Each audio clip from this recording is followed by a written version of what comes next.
Are Democrats trying to hand the election to Donald Trump because things like Palestine and immigration and student loan and $15 minimum wage and healthcare, it almost seems like they're going, okay, we have a possibility, it's a 50-50 chance that we can win the election in November.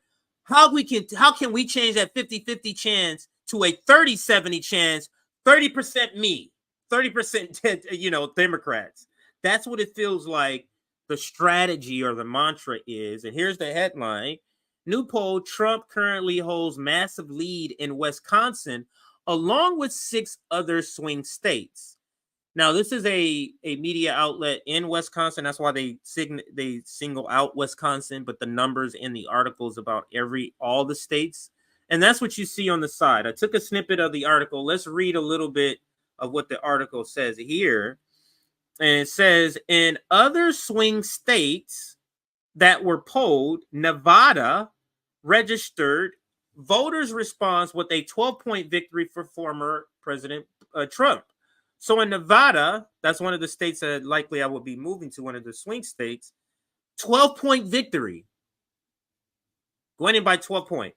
A 6-point victory for Trump in Michigan, a 7-point victory in Georgia, a 13-point victory in North Carolina, an 8-point victory in Arizona, and a 3-point victory in Pennsylvania, according to this article.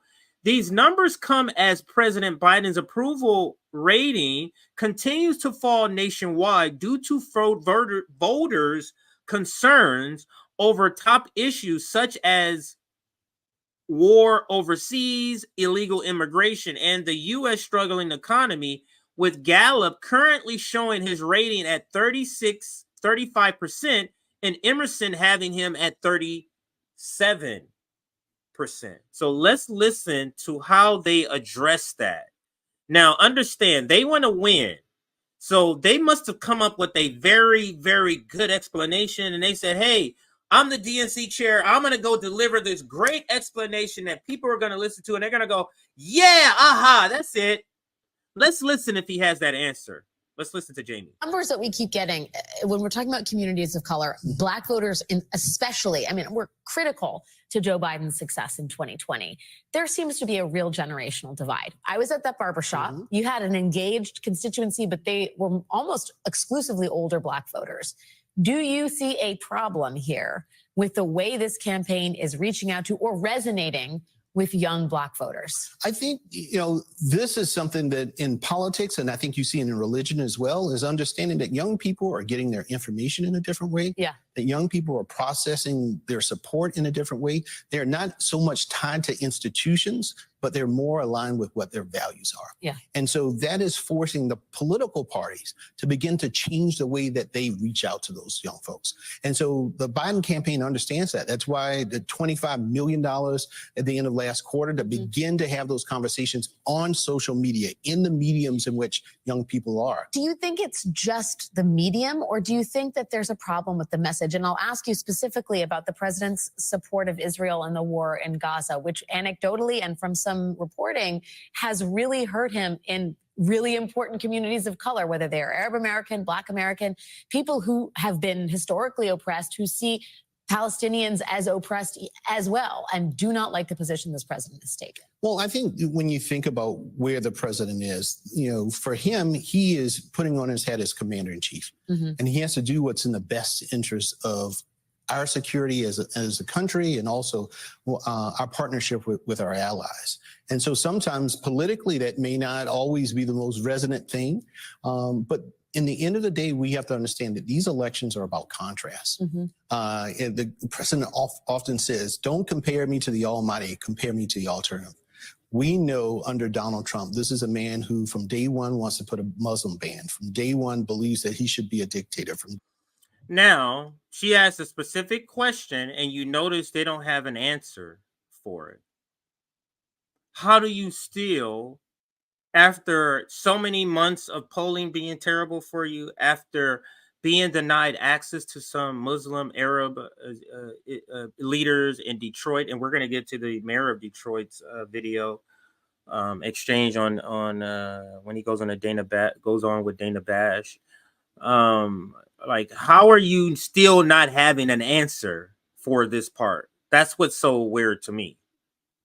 So let me take it back. Understand, let's listen to her question and listen how he doesn't answer. He just goes back to Trump is really bad. The important communities of color, whether they are Arab American, Black American, people who have been historically oppressed, who see Palestinians as oppressed as well, and do not like the position this president has taken. Well, I think when you think about where the president is, for him, he is putting on his head as commander in chief, and he has to do what's in the best interest of our security as a country, and also our partnership with our allies. So, and this is another thing they're trying to do now, and you've been seeing it probably the last, I want to say 3 to 4 weeks. They've been using this strategy of, we're not governing by the polls. Sometimes you have to make hard decisions, and those hard decisions, they're right, but it doesn't resonate. That's what they're trying to convince you of, is that Joe Biden is making righteous, correct, just decisions based on the security, to the advantage of the security of the United States. That's what he's saying, and that is completely to the opposite. Supporting Israel has caused what to happen in the Middle East that's going to be drawn in the United States. So it's the very opposite than what he is saying. But you're trying to present the terrible imperialist colonial decision you're making to support genocidal Israel as you're making the right decision for our security. So we have to ask then, who are they referencing when they say the right security, the right for our security? Are they talking about the security of corporations? Are they talking about the security of average working Americans? Because the average day working Americans, the security would be not to support Israel. But if you're an imperialist power who is worried about having influence in the Middle East, who has resources, then Israel becomes a top priority for you. You see what I mean? So it all depends. Don't assume the phrase that these corporate people are using applies to us, regular Joe Schmoes, because they do not. Let's let them finish. And so sometimes politically that may not always be the most resonant thing, but in the end of the day, we have to understand that these elections are about contrast. The president often says, don't compare me to the almighty, compare me to the alternative.